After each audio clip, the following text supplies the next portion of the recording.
Cette autre table ronde consacrée aux Jeux Olympiques et notamment à l'impact des grands événements sportifs sur les collectivités. Pour ce faire, j'appelle M. Jean-Paul Mariot, vice-président du comité départemental olympique et sportif de la Haute-Vienne, Charlotte Berger, agent de développement à ce même comité départemental olympique, Kevin Klein de l'association Ambition 2.24 pour la Nouvelle-Aquitaine, et puis Monsieur Tomohiro Nomura, merci de venir nous rejoindre accompagné de votre interprète Véronique Prua, pardon. Qu'est-ce que j'ai dit, Blin?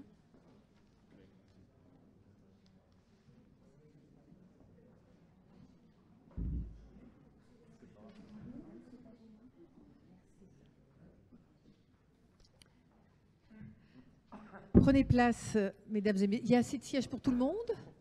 Ah, flûte. Aurélien, il manque un siège.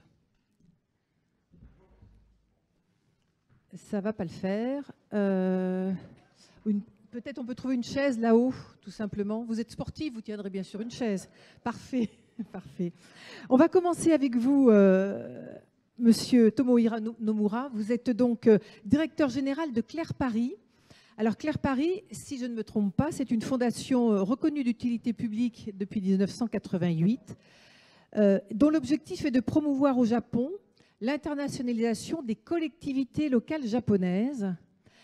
Donc c'est faire la promotion au Japon de leur propre collectivité locale, mais également à travers des pays comme notamment Paris, enfin la France. Vous êtes vous-même implanté à Paris. Mais comme vous venez d'arriver, vous ne pratiquez pas encore la langue française correctement. Donc vous avez besoin en effet de votre interprète. Et on va revenir avec vous donc sur les Jeux Olympiques et Paralympiques de Tokyo qui se sont déroulés donc, en 2021, et notamment sur la coopération décentralisée dans les villes d'accueil, justement, qui ont accueilli les délégations sportives étrangères sur les villes japonaises.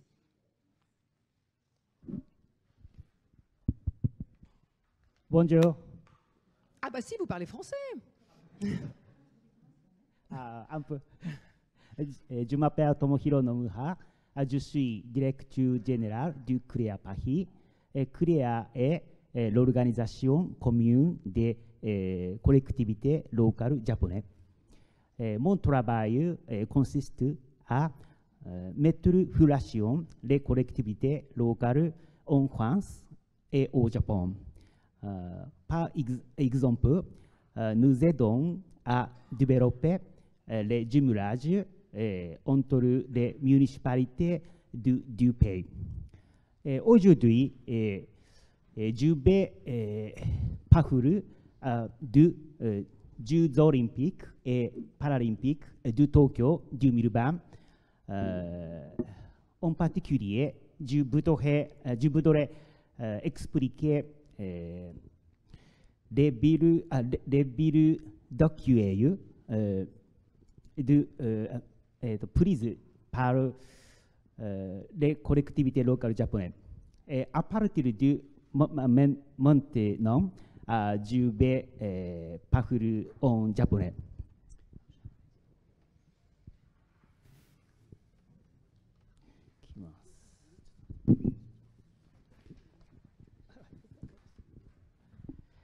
今日はじゃあホストタウンについてお話をしたいというふうに思います。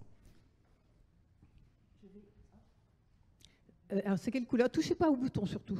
Dites-moi la couleur du... Mais jaune, jaune, voilà. Allez-y, ça doit fonctionner. D'accord. Est-ce que ça fonctionne? Le jaune va fonctionner le temps que ça chauffe. C'est bon. Non, c'est toujours ce micro qui ne fonctionne pas. Hop, alors on va vous en donner. Non, toujours pas. Alors, on vous donne... Non, enlevez le masque, puis on va vous donner le bleu, en attendant qu'on vienne réparer ce jaune. Oh là là, c'est compliqué la vie. Est-ce que vous m'entendez? Oui, oui. Ok. Alors, je vais vous parler aujourd'hui des villes d'accueil des délégations olympiques au Japon. まず日本でですね、オリンピックというのがどういうふうに考えられているかについてお話したいと思いますが、オリパラ大会は東京が開催都市ですが、日本全体のイベントとして捉えられています。Le premier point que je voudrais souligner, c'est la manière dont le Japon a considéré les Jeux olympiques. Alors, effectivement, Tokyo est la ville d'accueil des Jeux olympiques et paralympiques. Mais par contre, c'est un événement qui concerne l'ensemble du Japon. オリンピック・パラリンピックはただ単に競技を開催するだけではなく、開催するということの効果を日本全体に波及させ、レガシーとして、将来に残していくということが大変大事だというふうに考えられています。Ce qui veut dire que le Japon a considéré que les Jeux olympiques et paralympiques, ce n'était pas uniquement les compétitions, mais c'était aussi de diffuser dans le Japon entier l'héritage des Jeux olympiques, à savoir faire en sorte que les résultats, les fruits des Jeux olympiques persistent après les Jeux eux-mêmes. そういう観点から、もちろん開催都市の東京はもちろんのこと、東京ではない他の地方自治体もかなりこのオリンピックにコミットしています。Ce qui veut dire qu'il n'y avait pas que la ville haute, Tokyo, qui était impliquée dans les Jeux olympiques et paralympiques, mais également de nombreuses collectivités locales dans l'ensemble du pays. 例えばその一つとして聖火リレーがあります。この聖火リレーは日本の都道府県がかなり中心となって計画をし、全国を聖火が回るということになりました。Un exemple concret, c'est celui du relais de la flamme olympique. Le relais de la flamme olympique a eu des étapes dans beaucoup de collectivités locales au Japon. C'est la manière dont ça a été organisé pour pouvoir toucher de nombreuses collectivités locales dans les régions japonaises. そして都道府県と市町村がそのオリンピックの効果を全国に波及させ、将来に各地に資産を残していこうという大きな取り組みがこの今日お話しするホストタウンになります。Et le système des villes d'accueil ou le dispositif des villes d'accueil dont je vais vous parler aujourd'hui, c'est ce qui a été mis en place par les départements et les communes pour pouvoir faire profiter les communes japonaises, les régions japonaises de l'héritage des Jeux olympiques et paralympiques. このホストタウンは、この3つに書いてある交流をすべて行うというものになります。Alors, les villes d'accueil avaient pour condition de devoir mettre en place les 3 types d'échanges que vous voyez sur cette diapositive. で、やはりポイントとしてですね、ここに書いてある。Ce qui est important, je le montre là-haut.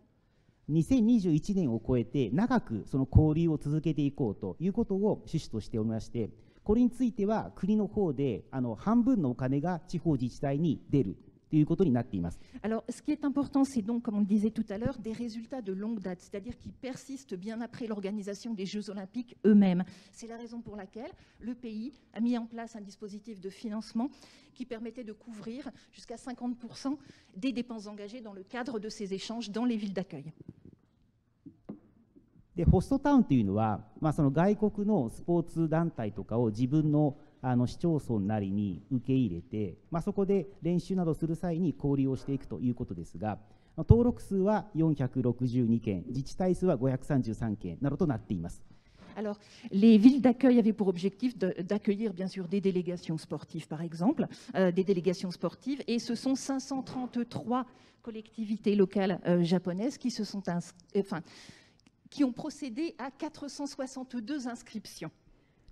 この数が違うのは複数の自治体で登録している場合があるため、登録数と自治体数は少し合わない部分があります。Alors, il y a une raison à la différence entre les chiffres, entre 533 collectivités locales qui ont procédé à 462 inscriptions, parce que, par exemple, une collectivité locale pouvait faire plusieurs projets et c'était une inscription, et plusieurs collectivités locales pouvaient faire un seul projet d'accueil, c'était une inscription.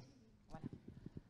フランスでは27の自治体が受け入れをしています。例えばここに、写真がありますが、金沢市がフランスの水泳チームを受け入れて、金沢市は一つのこの27のうちの一つの自治体というふうになっています。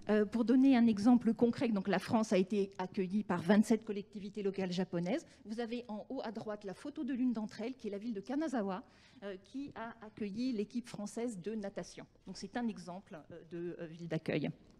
この27の中には他にも、例えば静岡市がフランスのテコンドーチームを受け入れていまして、後ほどこの交流にどういうことをしたかについてご説明をいたします。Un autre exemple va être celui de Shizuoka, la ville de Shizuoka sur lequel je vais revenir tout à l'heure. La ville de Shizuoka a accueilli l'équipe française de taekwondo et avec des résultats donc, que j'expliquerai un petit peu plus tard. 次がどういうきっかけでこのホストタウンとしてですね、各国とこの自治体がつながったかということなんですが、こういったいろんな例がございますと。Alors, il y a plusieurs types de raisons, il y a plusieurs types de raisons qui ont amené les collectivités locales japonaises à s'inscrire en tant que ville d'accueil. Vous en avez là. 面白いものとしては下の方に地元企業の工場があるですとか、 Alors, en bas, vous avez des exemples, comme par exemple la présence d'une entreprise locale dans le pays accueilli, 地域を代表する花が同じですとか、 ou alors la fleur symbole locale identique, たまたま地域の名前が一緒だったといった ou 例、 alors la toponymie locale identique, c'était des collectivités qui portaient le même nom. こういったささやかなきっかけからですね、このホストタウンというのの登録に進んだ例がことがあります。 Ce qui veut dire qu'en fait, la démarche de s'enregistrer en tant que ville d'accueil a pu partir de toutes petites choses, comme celle-ci. 例えば、じゃあどんなことがホストタウン交流として各自治体で行われたかということについて、一つの例、横浜市の例を説明します。 Alors, j'ai donné maintenant des exemples concrets des échanges qui ont été réalisés par les villes d'accueil. Mon premier exemple est celui de la ville de Yokohama. これは7月から8月にかけてイギリスの事前キャンプが行われたということがありますが、この中で旗の交換、応援メッセージの旗の交換ですとか、オンラインの交流が行われました。 Alors, la ville de Yokohama a accueilli donc une délégation anglaise du mois de juillet au mois d'août et a procédé à divers types d'échanges, parmi lesquels la remise de banderoles ornées de messages de soutien aux athlètes, également un échange qui a eu lieu en ligne. 本来であれば実際に選手と市民、特にですね子どもたちが会って交流をするということが計画されていたのですが、残念ながらコロナパンデミックのせいでそれがうまくいかなかったということがございます。 Alors, normalement, les échanges prévus auraient dû consister en des rencontres d'athlètes avec les citoyens de la ville, notamment les enfants. Malheureusement, en raison de la pandémie de Covid-19, cela n'a pas pu avoir lieu comme c'était prévu. 今回こうした各団体でですね、さまざまなことが交流されたんですが、このコロナの関係で非常にうまくいかなかったと。でその中で工夫を凝らした例として静岡市の例を挙げたいと思います。 Et alors, effectivement, vous imaginez bien que la pandémie de Covid-19 a jeté, on va dire, un gros froid ou a causé de nombreux problèmes dans l'organisation des échanges qui étaient prévus avec les villes hôtes. Ce qui veut dire que les villes d'accueil, ont dû déployer des trésors d'ingéniosité pour arriver quand même à procéder à des échanges avec les délégations. Je vais vous en donner un exemple qui est celui de la ville de Shizuoka. 静岡はフランスのテコンドーチームを受け入れたのですが、実際になかなか交流が難しかったので、静岡の小学生が紙に手形をこう入れて、それをキャンプ静岡テコンドーチームの合宿地に飾ったといったことがありました。 Alors, un exemple est celui donc de la ville de Shizuoka qui a accueilli l'équipe française de taekwondo. Il y avait des échanges qui étaient prévus avec les écoliers qui n'ont pas pu être réalisés en personne. Alors, les écoliers ont mis leur empreinte de main, l'empreinte de leurs mains sur des feuilles de papier et ils sont allés les décorer, les mettre sur le site d'entraînement de l'équipe de taekwondo en message d'encouragement. この手形の紙にはそれぞれ選手の名前が書かれています。 Il y avait sur chacune des feuilles le nom d'un athlète. 非常にこの交流コロナ禍でなかなか実際に会うことできなかった中でも、こうした手形を打つというようなですね工夫によってかなり喜んでもらえたというふうに聞いています。 Alors moi, ce que j'ai entendu, c'est qu'en dépit de ne pas avoir pu rencontrer les athlètes en personne, le fait d'avoir fait ces empreintes de main qui étaient personnalisées pour chacun des athlètes, eh bien ça a suscité beaucoup d'enthousiasme des deux côtés. あともう一つですね、大きな点として、交流の中でやっぱ食べ物のですね交流というのは大事な点だというふうに考えています。 Alors, un autre point qui est important dans les échanges auxquels on procède, un des points importants, c'était la gastronomie. で静岡の場合は、静岡市内の専門学校の学生がこのオリジナルのスイーツ、これは静岡のそこで採れた食材を使って作ったスイーツをスイーツを作って、それをテコンドーの選手団にプレゼントしたといったことがありました。 Et un autre exemple d'échange réalisé par la ville de Shizuoka qui a voulu mettre en valeur des ingrédients locaux, eh bien, ce sont les élèves des écoles professionnelles locales qui ont fabriqué à la main des gâteaux avec les ingrédients locaux et qui les ont offerts pareillement à l'équipe de taekwondo. でこのメニューのスイーツを一人一箱一人ずつ選手にプレゼントをしたということがありました。これもかなり喜んでもらえたと聞いています。Alors, vous avez à droite la liste des gâteaux qui sont rentrés dans la composition de petits assortiments. Un assortiment par athlète a été remis et j'ai entendu que les athlètes étaient vraiment très très heureux d'avoir reçu ce cadeau. こうした形で各地でですね、このコロナとどういうふうに向き合うか、なかなか交流できない中で、いろいろ工夫をしてですね、この交流を行ったと、ホストタウンの交流を行ったということがありますが、静岡市において特にどういうことが困ったかと、苦労したかということを聞き取ったのがこちらですと。Alors, évidemment, en raison de la pandémie de coronavirus, les échanges n'ont pas pu être faits directement de personne à personne et les villes ont dû déployer des trésors d'ingéniosité pour pouvoir procéder quand même à ces échanges. Mais il y a quand même eu des difficultés qui sont reprises sur la diapositive que vous avez derrière vous.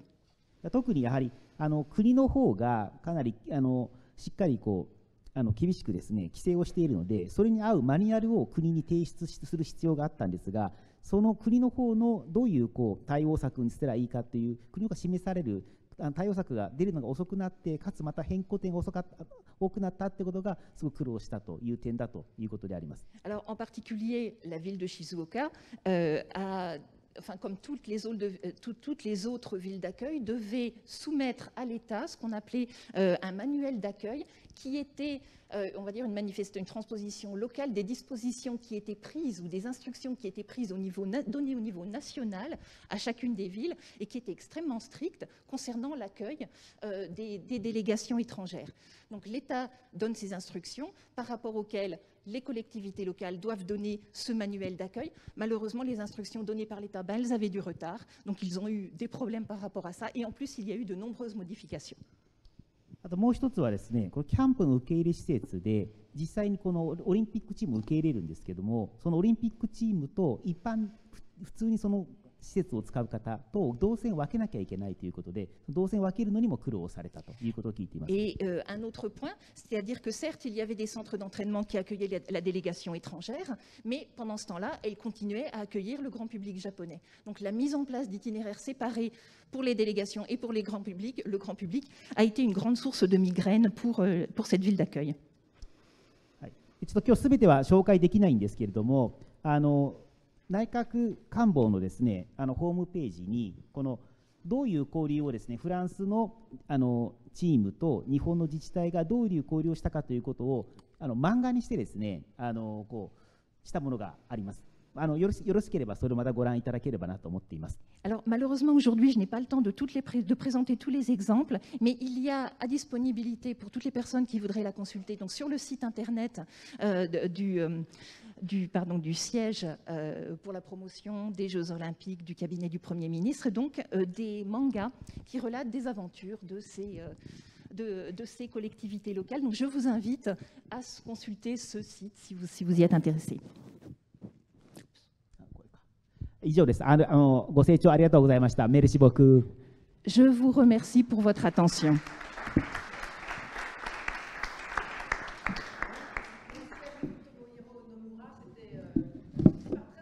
Puis alors, bravo à vous pour être interprète aussi vive et rapide, Véronique Pruat. Bravo, merci vraiment. Alors, j'ai vu que vous étiez plusieurs à prendre des notes. On verra avec vous, peut-être Kevin Blin, parce que vous avez pris quelques notes. On enchaîne avec vous, Monsieur Mario. Le Japon, on peut le citer en exemple. Pardon, vous souhaitez rajouter? Non, on va commencer par une vision départementale avant d'avoir la vision régionale. On avait vu. Alors, c'est vous la vision départementale, Monsieur Mario? Une réaction, parce que... Alors, il y a beaucoup de choses. Ah oui. Vraiment, c'est très intéressant. Alors, si on prend ce qui a été fait au Japon, il y a sans doute des choses à reprendre, à utiliser en France. En France, on a eu, pour l'instant, il y a ce qui concerne l'organisation des sites olympiques à proprement parler, qui ont impliqué des collectivités multiples. Et la déclinaison qui a été faite au niveau du territoire national par rapport au JO 2024, c'est un certain nombre d'initiatives. Alors, on va parler des labels. Tout à l'heure, je vais passer la parole à Charlotte qui va vous expliquer un petit peu quelles sont les différentes déclinaisons. Moi, je vais prendre qu'un exemple, c'est celui des centres de préparation aux Jeux. Vous y avez fait allusion tout à l'heure. C'est-à-dire de demander aux collectivités de répondre à un cahier des charges pour proposer des sites qui vont permettre aux délégations étrangères de venir préparer les Jeux Olympiques en France. Alors, c'est bien, ça se fait chaque fois qu'il y a des Jeux Olympiques organisés, on a la même structure. Et on s'est rendu compte que l'organisation de la gouvernance du sport en France, quand on travaille sur ce type de projet, elle pose un certain nombre de problèmes. En France, la compétence sport, elle est partagée entre l'État, la région, le département, les communautés de communes, les communes, sans que ce soit organisé. C'est-à-dire que chacun considère que le sport est quelque chose d'important et donc veut avoir cette compétence, veut avoir à le gérer. Mais il n'y a pas la hiérarchie telle qu'elle a été indiquée par les amis belges, où ils ont parlé de compétences déléguées. On n'a pas ce système en France. Ce qui veut dire que sur un même... Alors, pour les associations, elles connaissent ça en France, c'est-à-dire que quand elles veulent avoir des subventions, elles vont être obligées de faire pour le même objet, pour la même manifestation, elles vont être obligées de faire des demandes à 2, 3, 4, 5 collectivités. C'est pas simple. En ce qui concerne les équipements, sur le même territoire, on peut avoir des équipements qui appartiennent à l'État, à la région, au département, à la communauté de communes et à la commune. Quand il s'agit de faire répondre à un projet, un appel à projet, qui est de dire on va proposer des sites pour faire la préparation aux Jeux, eh bien, il va falloir mettre ensemble des acteurs, parce que le site sportif ne sera pas forcément porté par le même porteur que le site hébergement, etc.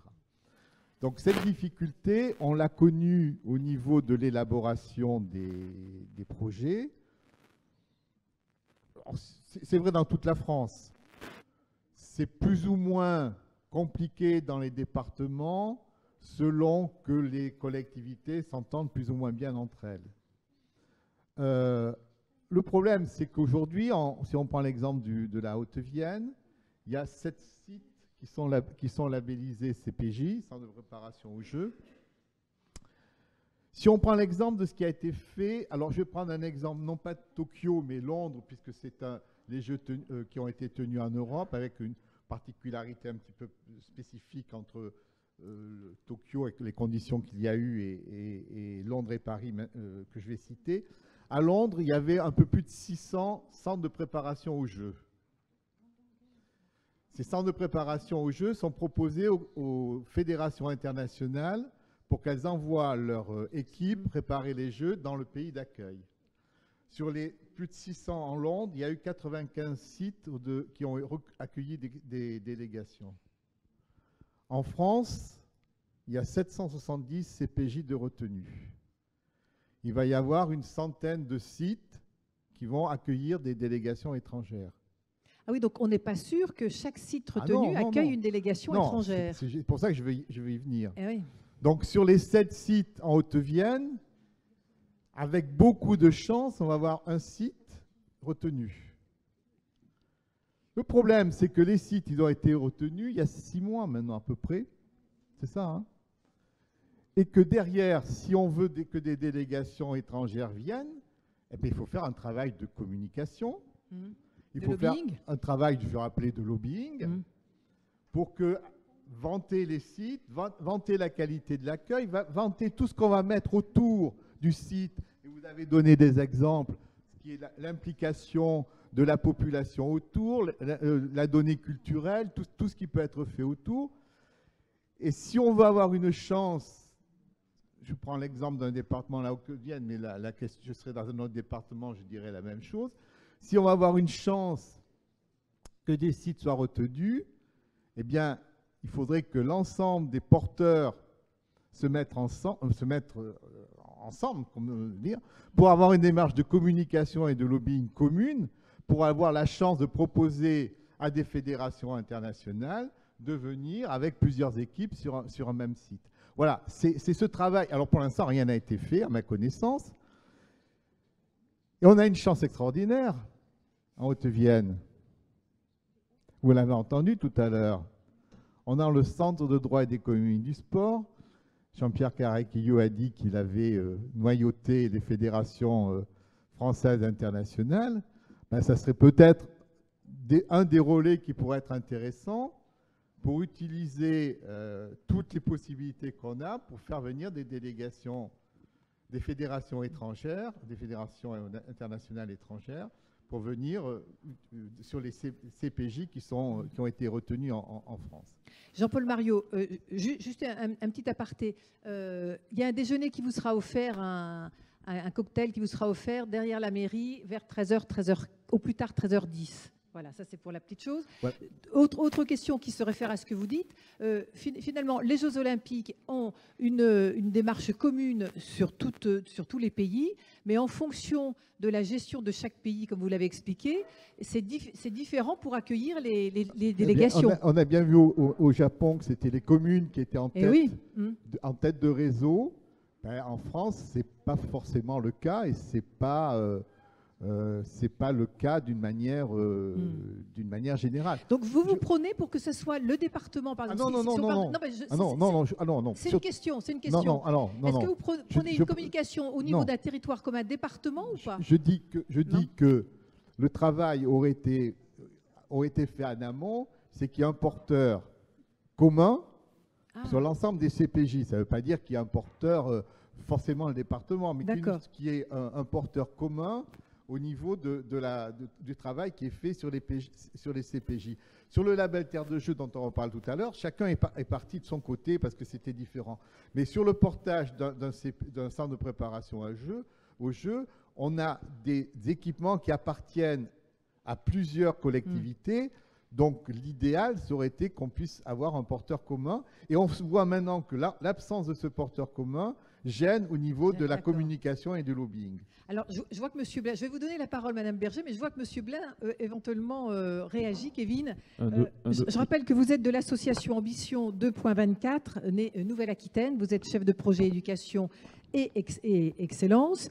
Et c'est la seule association régionale créée en France dans cet objectif des Jeux Olympiques 2024. C'est la région, elle est portée par la région Nouvelle-Aquitaine. Oui, tout à fait. Avant de présenter l'association, parce que ça peut être un modèle intéressant pour inspirer certaines collectivités, concernant les CPJ et de façon générale la coopération entre les acteurs locaux, vous avez donné votre vision départementale de la Haute-Vienne. Nous, comme on est une association régionale, on a pu faire un tour des territoires dans plusieurs départements, voir comment ça se passe ailleurs. Et de façon globale, c'est plus ou moins la même démarche. Généralement, il y a un chef de file, un porteur de projet. Par exemple, je prends le cas du Lot-et-Garonne, où le porteur de projet est le CDOS 47, en collaboration avec le département, le conseil départemental, et qui va mettre autour de la table tous les acteurs, donc toutes les collectivités à différents échelons. Par exemple, la métropole, la ville, le département. Également le mouvement sportif, les services de l'État. Donc ça, on a pu s'en apercevoir dans plusieurs collectivités, plusieurs départements. J'aimerais juste dire que pour être centre de préparation aux Jeux, le site doit être porté par un chef de file labellisé Terre de Jeux. Il y a un véritable lien entre ce label et cette certification, parce que être centre de préparation aux Jeux, ce n'est pas être labellisé. C'est une certification qui permet d'avoir un équipement sportif, comme vous le disiez, qui est mis en avant dans un catalogue qui est distribué à l'ensemble des délégations internationales et aux comités nationaux olympiques, mais qui ne garantit donc pas d'avoir des sportifs. L'inverse est vrai aussi. Si vous n'avez pas de certification centre de préparation aux Jeux, vous pouvez très bien vous appuyer sur vos propres réseaux pour accueillir des délégations étrangères ou même des délégations françaises. Parce qu'on a tendance à oublier qu'il y a aussi des sports en France et qu'ils vont chercher des sites d'entraînement chez eux. Sur le retour d'expérience qu'on a pu avoir entre les acteurs locaux, j'aimerais vous présenter quelques objectifs transversaux qu'on a pu apercevoir, que ce soit en Haute-Vienne, en Charente-Maritime, dans les Pyrénées-Atlantiques également, les Landes, la Dordogne, enfin les 12 départements, ce qui montre aussi qu'il y a un vrai maillage territorial mené par les Jeux de Paris 2024. Alors, parmi les objectifs, évidemment, il y a cette synergie, cette approche transversale avec plusieurs acteurs qui se connaissent, qui n'ont pas forcément l'habitude de se parler parce qu'ils n'ont pas la même matière sous la main. Aujourd'hui, les Jeux Olympiques et Paralympiques offrent cette matière. Par exemple, je me souviens d'une réunion en Haute-Vienne où tous les acteurs étaient autour de la table et même la préfecture s'est mobilisée alors qu'au départ, il n'était pas prévu. Mais comme tous les acteurs étaient autour de la table, ça a créé une dynamique commune et tout le monde voulait en faire partie pour comprendre comment ça se passait. Ensuite, l'objectif de ces groupes de travail, de ces stratégies locales, je me dépêche, c'est de mettre en avant des actions déjà existantes. Dans certaines collectivités, il y a déjà des choses en place. L'idée, c'est de valoriser auprès de Paris 2024 ce qui se fait dans le territoire. La promotion des CPJ, bien sûr, ça c'est un axe majeur de ces groupes de travail. Et enfin, de façon générale, on n'en a pas encore parlé, vous en avez parlé, l'héritage des Jeux à Paris, mais pas que, aussi dans les territoires. Et aujourd'hui, il y a un héritage matériel pour les collectivités, c'est les équipements sportifs, la rénovation, la construction éventuellement, qui doit rentrer dans un cadre plus large que simplement accueillir une délégation étrangère. Ça doit vraiment rentrer dans le cadre d'une politique sportive qui va porter ses fruits à long terme. Et enfin, bien sûr, l'héritage immatériel avec plus de sport dans la vie des citoyens. En tout cas, c'est ce que l'on espère et c'est aussi l'axe fort du label Terre de Jeux, que c'est pas le moment de présenter, je ne sais pas. Oui. C'est avec vous, Madame Berger, Charlotte Berger. Juste une question qui me vient comme ça spontanément à écouter Monsieur Blin et peut-être votre réaction, Monsieur Mario. Est-ce qu'il est encore temps de déposer une candidature éventuelle pour être... Non, tout est bouclé maintenant. Alors, tout est bouclé. Je vais nuancer. Il y a une deuxième vague qui a été ouverte en février pour les nouvelles disciplines, à savoir le basket à 3, le breakdance, le skateboard et le BMX. Non, ça, donc c'est vraiment pour... voilà, et il y a une troisième vague aussi qui permet depuis mars de déposer un nouveau dossier, soit pour de nouvelles disciplines sur des sites déjà sélectionnés, ou alors un nouveau site totalement nouveau. Monsieur Mario, vous souhaitez rajouter quelque chose avant qu'on donne... Alors, Charlotte Berger, vous êtes donc agent de développement au CDOS de la Haute-Vienne.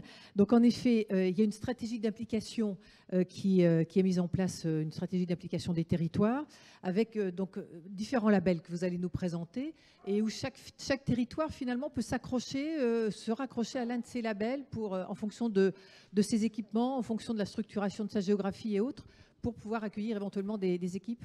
Oui, tout à fait. On a en fait une stratégie qui se retrouve avec la stratégie qui nous a été présentée pour les Jeux de Tokyo.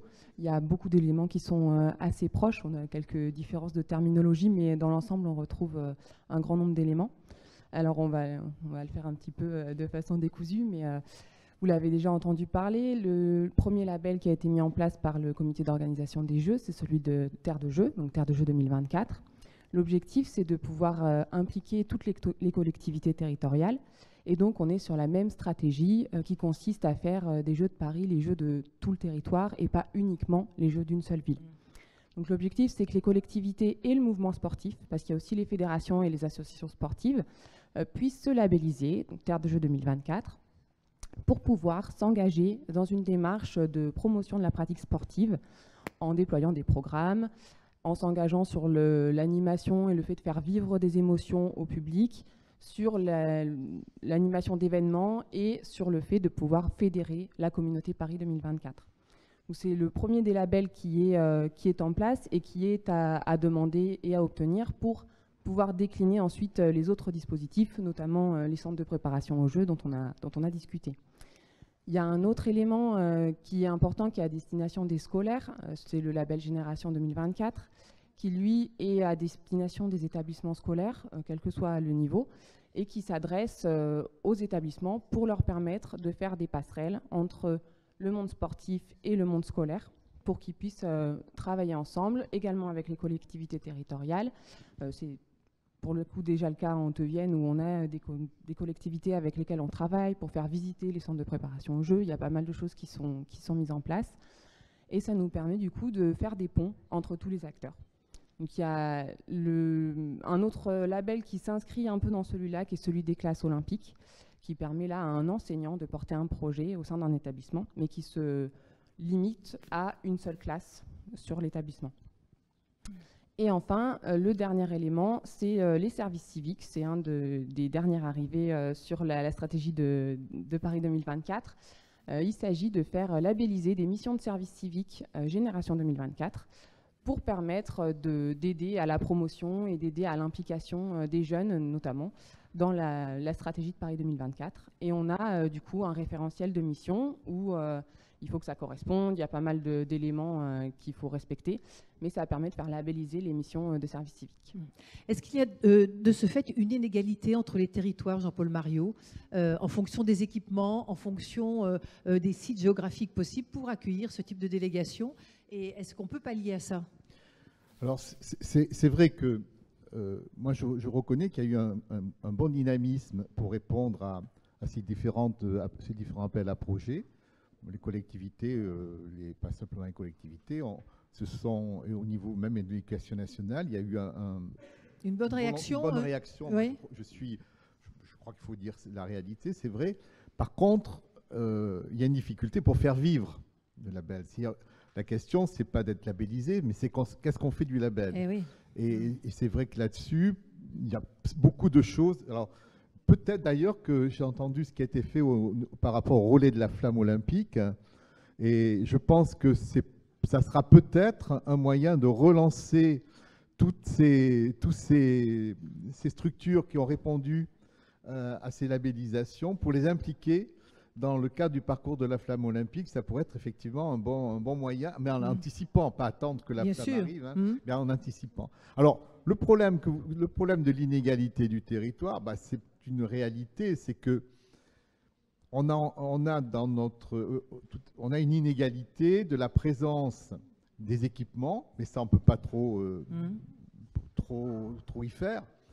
Mais on a également une difficulté, c'est que, et la pandémie a encore accru le problème, c'est qu'on a des territoires, il y a une carence des associations.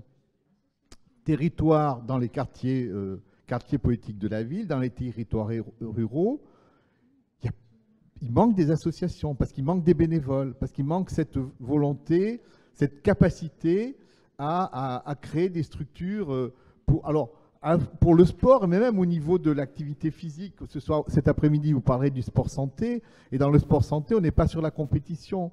Mais même là, on manque ces relais. Et la question qu'il va falloir peut-être un jour se poser, le sport est organisé essentiellement sur la vie associative. Et le bénévolat? Et le bénévolat, est-ce que ça suffit? Est-ce qu'à un moment donné, il ne faudra pas que sur certains territoires carencés, il y ait des initiatives qui soient prises pour qu'on puisse avoir un fonctionnement sportif sans forcément passer par le monde associatif, lorsque le monde associatif est déficient. Il ne s'agit pas de remplacer l'un par l'autre, mais se dire qu'à un moment donné... Alors ça, c'est une question intéressante auquel sans doute d'autres personnes vont répondre, et peut-être aussi du côté du Japon, Monsieur Nomura. Kevin Blas, une réaction. Oui. Monsieur Nomura, si vous avez bien entendu, bien compris ce qui vient d'être dit, et puis éventuellement Monsieur Karaquillo, rapidement. Ouais. Moi aussi, je vais essayer d'être rapide. Donc effectivement, il y a une carence dans certains territoires. Mais alors déjà, on rentre effectivement dans l'héritage, la construction de l'héritage. La dynamique des jeux dans les territoires peut justement servir à pallier ces différences. J'aimerais mettre en avant un exemple qui n'est pas très loin d'ici, qui est porté par l'agglomération de Guéret, qui depuis 2017 s'est concentré sur un projet global. Il me semble qu'ils sont dans la salle, enfin en tout cas ils étaient inscrits. Un projet global de valorisation de pistes de VTT. Et donc toute la stratégie s'est construite autour d'un seul et unique CPJ. Donc même dans un département rural, il peut y avoir des initiatives hyper riches, puisqu'à date de 2017... Et parce qu'il y a une histoire autour du VTT à Guéret, de par sa géographie, etc. C'est ça. De leader, on parlait de leader avec M. Karaquillo, il y a aussi, voilà, il y a un leader. Ouais. Exactement, et donc c'est une histoire qui, grâce au jeu, va pouvoir être relayée et capitalisée dans le futur sur cette piste de VTT. Donc même pour les territoires un peu plus carencés en termes d'équipement sportif, il y a des opportunités. Monsieur Nomura, vous avez eu ce type de problème au Japon et éventuellement, si oui, comment l'avez-vous résolu? Micro vert. Mouche-mouche, oui. 日本でもですね、やはり施設があるところというのは、その合宿とかたくさん来てですね、その地域がそのスポーツ振興で地域が潤うということはですね、当然ありまして、なので日本でよく多いのは、国が大きな施設を作るのですが、その大きな施設を作るときに自分の土地に来てくれということで誘致をする、政治家を使って誘致をするようなことっていうのがやっぱり行われます。Micro bleu. Alors effectivement, on constate un peu le même phénomène. On constate un petit peu le même phénomène au Japon. Quand il y a une grosse infrastructure sportive de construire, eh bien, un politicien local va dire regardez, on a cette magnifique installation, venez chez nous. Donc ça existe aussi au Japon.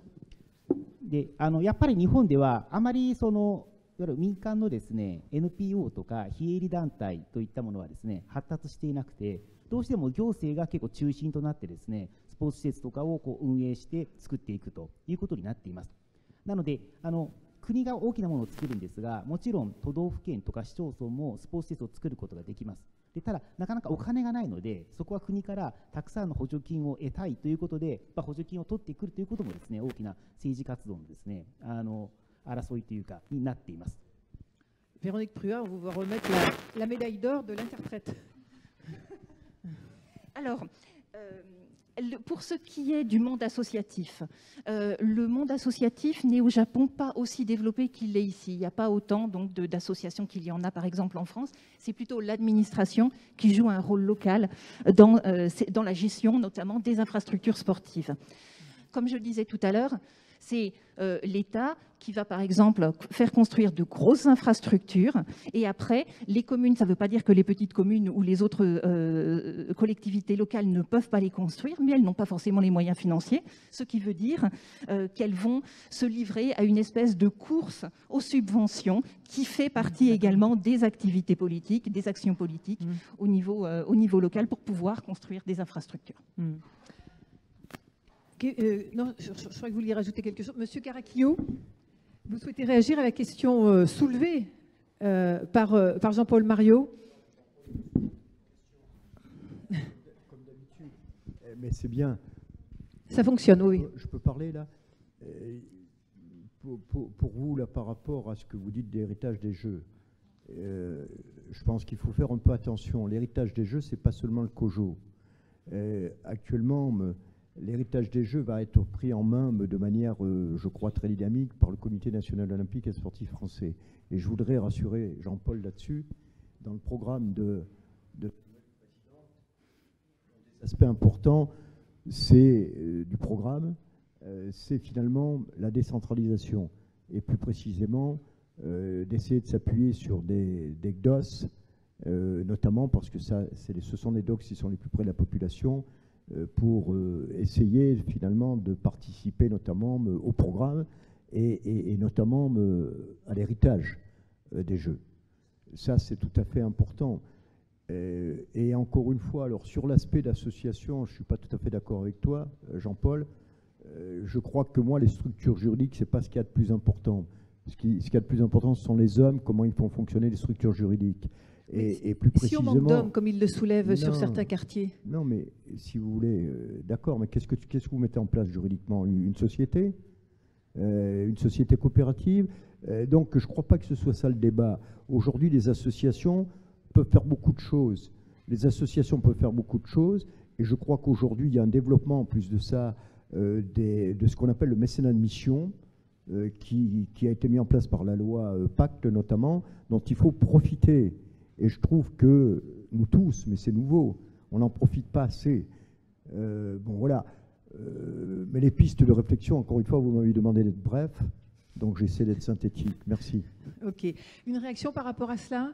Monsieur Mario, Kevin Blin, puis ensuite, parce qu'on va arriver à la fin quand même de cette matinée, et je vous remercie d'avoir tenu le coup depuis ce matin 9h, avec une vidéo qui va présenter les Jeux Olympiques, une très courte vidéo de 3 minutes, 3-4 minutes, qui va présenter les Jeux Olympiques de la jeunesse à Dakar en 2026. Kevin? Non, pas spécialement sur ce qui vient d'être dit. Simplement peut-être présenter rapidement la structure, qui est une forme d'engagement lié à l'énergie des Jeux. Et la structure, c'est l'association Ambition 2.24 de la Nouvelle-Aquitaine. C'est ça, Ambition 2.24 Nouvelle-Aquitaine. Donc c'est une association qui a été créée en 2018. La genèse, elle est rapide. C'est la région Nouvelle-Aquitaine et le CROSS, donc c'est le comité régional olympique et sportif de Nouvelle-Aquitaine, qui ont décidé de se doter d'un outil, donc comme vous le disiez, unique en France, c'est-à-dire qu'il n'y a pas à notre connaissance ni à celle de Paris 2024, d'initiatives similaires en France, avec la volonté de saisir l'opportunité des Jeux de Paris 2024 en Nouvelle-Aquitaine. Concrètement, c'est que tout ne se passe pas à Paris, mais que la région et ses 12 départements bénéficient de cette énergie. Alors, pour que vous compreniez bien l'univers dans lequel on évolue, très rapidement, notre gouvernance en rassemble plusieurs acteurs, des collectivités, des représentants des collectivités avec l'AMF, l'ADF, l'Association des départements de France, l'Association des maires de France, excusez-moi pour les acronymes, le rectorat, la DRAGES, également des personnalités dites expertes. Par exemple, Paris 2024 est membre de notre comité d'organisation, notamment son président, Anthony Estanguet, régional, même si de Limoges, dire que 64 c'est la région, ça fait un peu loin, mais c'est également régional. Également les CREPS, les deux CREPS de Bordeaux et de Poitiers, les fédérations du sport scolaire, et enfin des sportifs de haut niveau. Donc on a mis tous ces acteurs autour d'une table pour créer cette dynamique et saisir les opportunités des Jeux. Concrètement, on a 3 actions.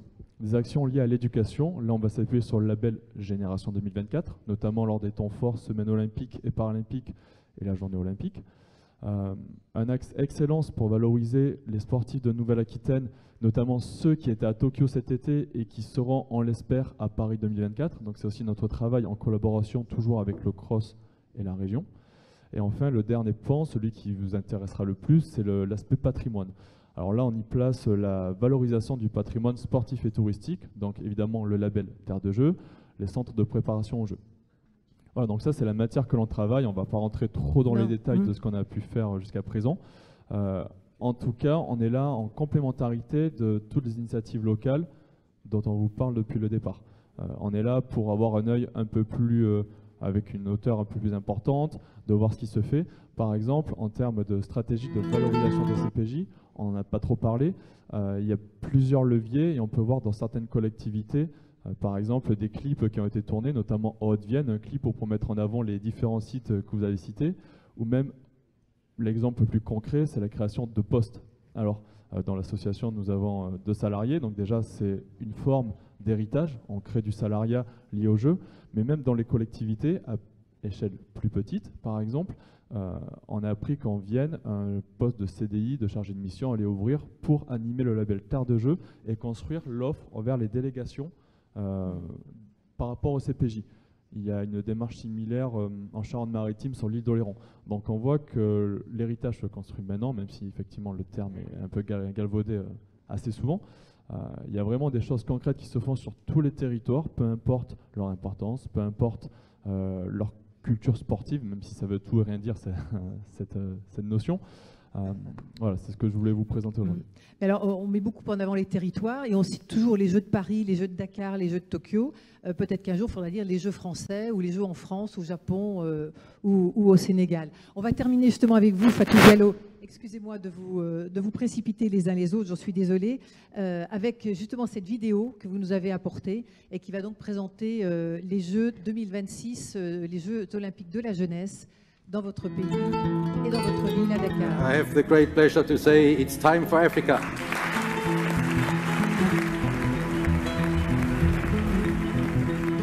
Le Sénégal, premier pays africain, va abriter les Jeux olympiques d'été de la jeunesse. Après Singapour en 2010, la République populaire de Chine en 2014, l'Argentine en 2018. Une prouesse de son Excellence M. Macky Sall, président de la République, qui a dirigé la délégation sénégalaise à Buenos Aires et qui a pesé de toute son influence avec à ses côtés M. Mamadou Ndiaye, membre du CIO et président du Comité national olympique du Sénégal. Votre décision est une première dans l'histoire de l'olympisme. Elle honore notre pays et notre continent. 4676 athlètes, garçons et filles, de 15 à 18 ans, 206 comités nationaux olympiques, des officiels et encadreurs, la famille olympique et les fédérations internationales représentant les 35 disciplines séjourneront au Sénégal, en terre africaine. Initialement prévus pour 2022, les 4e JOJ ont été reportés en 2026 en raison de la pandémie mondiale de Covid-19. In this context, we had a telephone conference a few days ago with the President of Senegal, during which he proposed to postpone the Youth Olympic Games Dakar 2022. We came to the joint agreement to postpone them from 22 to 26. Avec le plan Sénégal émergent, renforcé par le pape II, le président Macky Sall a très tôt misé sur les infrastructures de dernière génération. Les JOJ Dakar 2026 contribuent au rayonnement du Sénégal, qui se retrouve dans le cercle des pays qui accueillent de grands événements. Récemment, en mai 2021, la course de véhicules électriques Extreme E, Océan X-Prix, avait pour thème la préservation de l'océan pour l'étape de Dakar, la Grose. 3 villes abriteront les compétitions. Dakar, Diamniadio, la nouvelle ville, Saly Portudal, première destination touristique du Sénégal. Dakar se prépare déjà.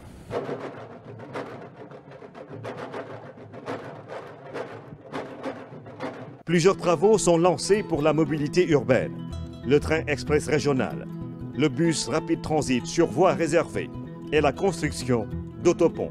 D'autres investissements structurants sont déjà opérationnels avec le déploiement de la fibre optique sur l'étendue du territoire. Le renforcement des infrastructures dédiées à la jeunesse et au sport est en cours, comme l'a attesté le Financial Times en avril 2018. Le Stade du Sénégal, infrastructure ultramoderne, d'une capacité de 50 000 places, véritable joyau au sein du pôle urbain de Diamniadio et à proximité du village olympique des jeunes, sera réceptionné en février 2022. Diamniadio, un rêve devenu réalité. Diamniadio, une volonté, se construit peu à peu. J'ai considéré que la jeunesse sénégalaise et le sport sénégalais n'avaient pas de prix. Un des privilèges reconnus au président de la République, chef suprême des armées, c'est de passer en revue les troupes et ces derniers, dans la tradition républicaine, lui rendent les honneurs. Notre liberté à nous, du monde sportif et olympique, c'est de passer en revue les réalisations sportives du chef de l'État.